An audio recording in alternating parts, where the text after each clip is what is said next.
Hello, Sauce here. This is a lesson on calculating average rate of change and instantaneous rate of change. It's another in a series. The one previous was changing average rate of change into instantaneous rate of change. Let's review both of those. Average rate of change can be abbreviated AROC, and what we mean geometrically when we calculate an average rate of change is that is the slope of a secant line. And we compare that to the other concept that's related, IROC, which stands for instantaneous rate of change, and geometrically that would be the slope of a tangent line. Let's provide a graph to think about these visually. I'm going to draw a generic curving function. Could be anything. Let's call it f. And we'll have an initial value at x in the domain and a second value that is h away from our starting position, so we would label that x plus h. We have a point at x, we have a point at x plus h.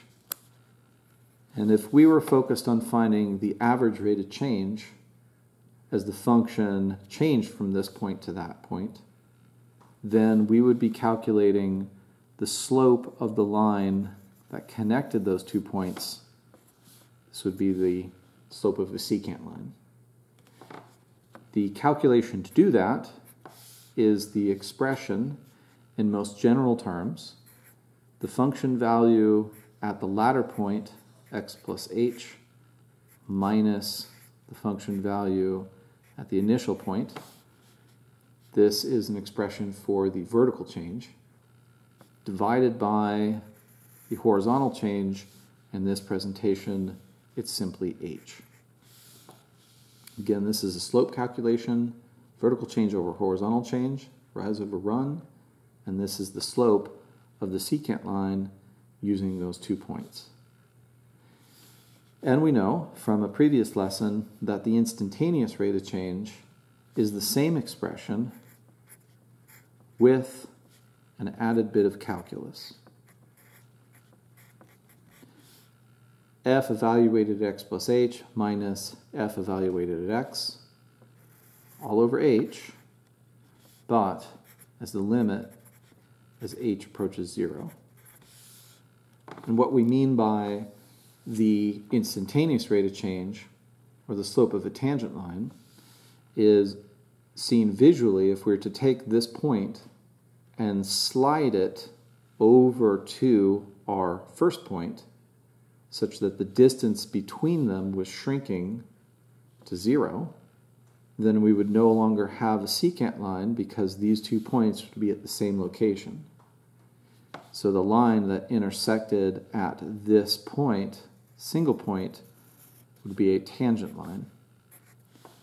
Tangent line is said to graze the function or graze the curve and intersect at one point. So this calculation is the instantaneous rate of change. It is the slope of that tangent line. And it requires a limit to calculate. Let's give an example of each calculation. I'm going to scrunch it in here because there's going to be several lines of work in working these examples. Let's say that we had a function that we'll call p. And p is a function of t. This is common if our function represented the position of something or an object that was moving over time. Position as a function of time is given this specific expression, negative x squared plus 4x plus 1.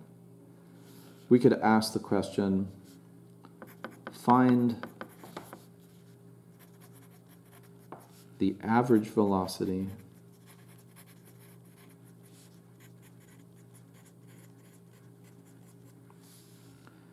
of p, or the position of an object, from time, or t, 3 to 4. This is an average rate of change problem. We know so because we use the word average, and velocity is the concept of the rate at which the position of something changes, or speed, but velocity has a direction. And we're given an interval of time from 3 to 4, and we're given a function which is the position of that object. So we're going to do an AROC calculation. The average rate of change is this expression with, instead of the generic f, we're using the p function. Our initial time x is 3, and our change in time h is 1, because to go from 3 to 4 we have to change time by 1.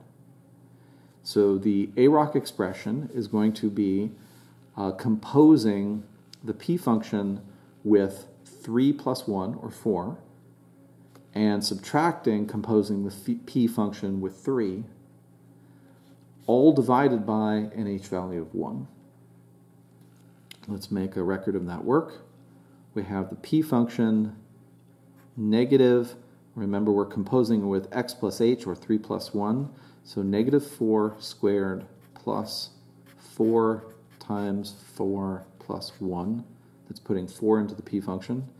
And I'm going to subtract composing the p function with 3. And since I've got multiple terms here, I'm going to use parentheses because I'm going to be distributing a negative. The p function composed with 3 is negative 3 squared plus 4 times 3 plus 1, and we'll close the parentheses. And to finish up the AROC expression, I'm dividing all of this by the h value of 1. Now we've got some work to do to simplify that, especially the numerator. So in the next line of work, I'm going to ignore the division by 1, because in this case dividing by 1 is not going to change the numerator at all, so I'll exclude that. And I'm going to take several steps to simplify as I go, and I'm going to be very careful to distribute this negative. So negative 4 squared, I've got to take care of the exponent first before making it negative. This is going to be 4 squared is 16, and then I make it negative. Plus 4 times 4, 16, plus a 1. Now I'm going to distribute the negative while I do these terms. 3 squared is 9. This makes it a negative 9, and subtracting a negative 9 turns it back into addition. 4 times 3 is 12, and I'm subtracting that 12. 1 is just 1, and I'm subtracting that 1. I'm going to combine some things and clean it up. The negative 16 and the positive 16 cancel out. This positive 1 and this negative 1 cancel out. And I combine these terms in a plus 9 and a negative 12, make a negative 3. This is my final evaluated average rate of change. It's negative. Velocity can be negative. It means that if I was thinking of up as the positive direction for the position of something, then its velocity is negative, meaning that it's moving down. Let's do a instantaneous rate of change based on the same position function. It would be worded a little bit differently. We would say find the velocity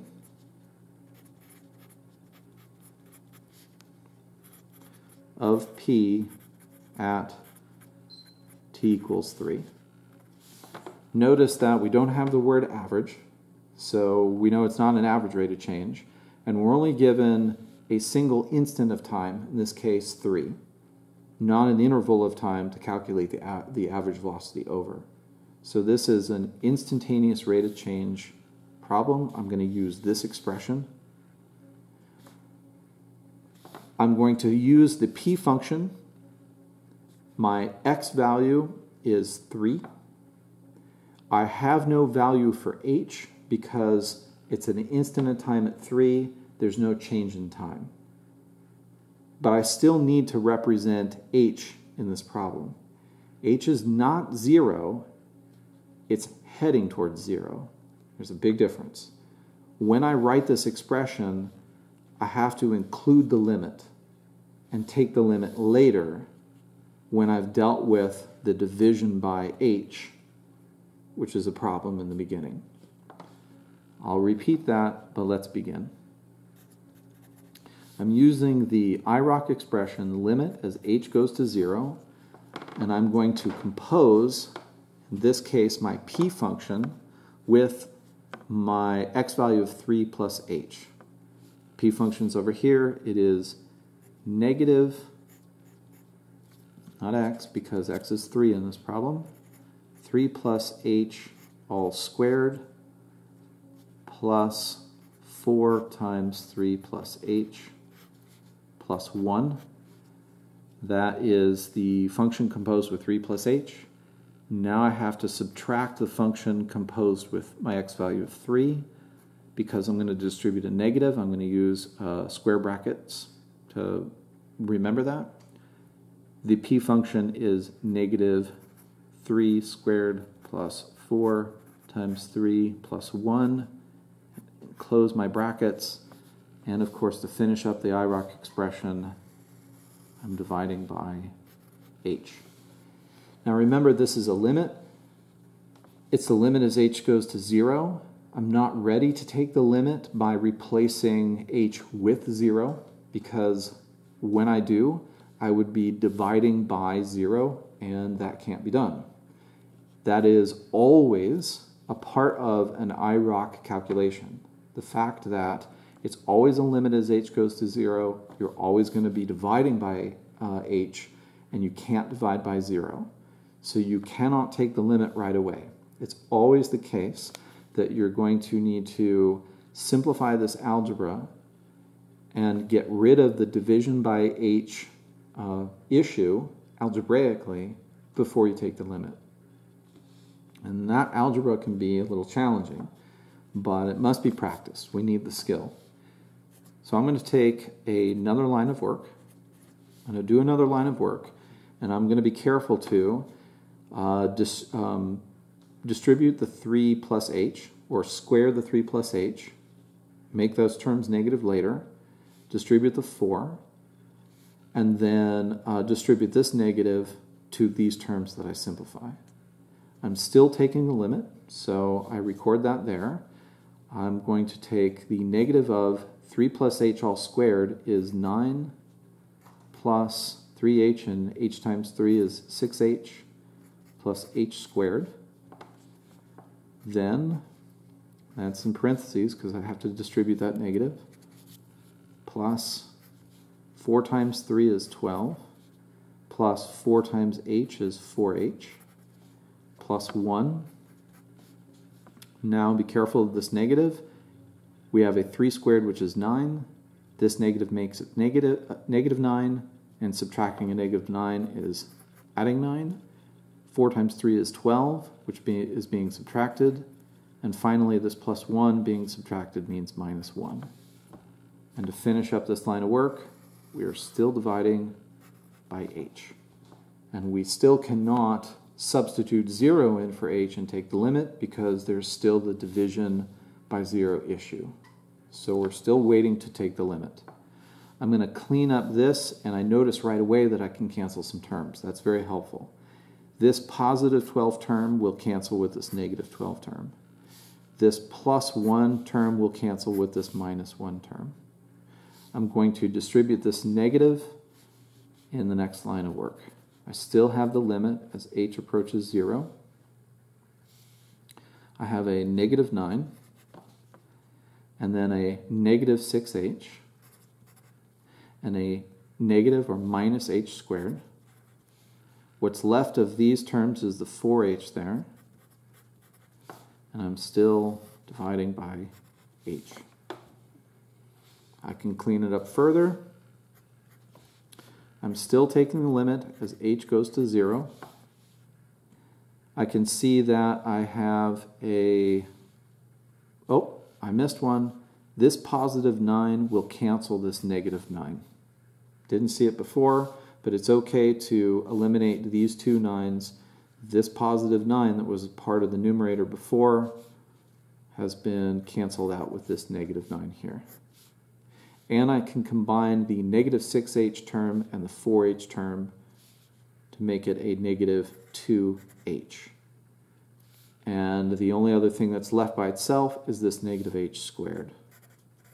And I'm still dividing by h. Okay, next line of work. The limit as h goes to 0. Now notice that I have two terms left and both have h as a factor. So I can divide each of those terms by h. A negative 2h divided by h leaves just the negative 2. And a negative h squared term divided by h leaves a minus h. Notice that in this line of work, finally, I am not dividing by h any longer. So if I take the limit at this place in the work and h becomes 0, I'm no longer dividing by 0, there's no longer a problem. So I'm going to take the limit in this step, which means that if h is going to 0, I replace h with a 0, so I get negative 2 minus 0, and that can simplify to be just negative 2, which is finally the value of the instantaneous rate of change. That means that at time 3, we don't have units, so it could be 3 minutes or 3 hours, the rate of change of the position of this object given by the p function is negative 2. Maybe this object is speeding downwards because it's a negative velocity. And notice that the average rate of change from 3 to 4 is very close to that value, but they're not the same. The average rate of change calculation was different, and it often is, from the instantaneous rate of change calculation, even though the average started at 3 and the instantaneous rate of change was at 3.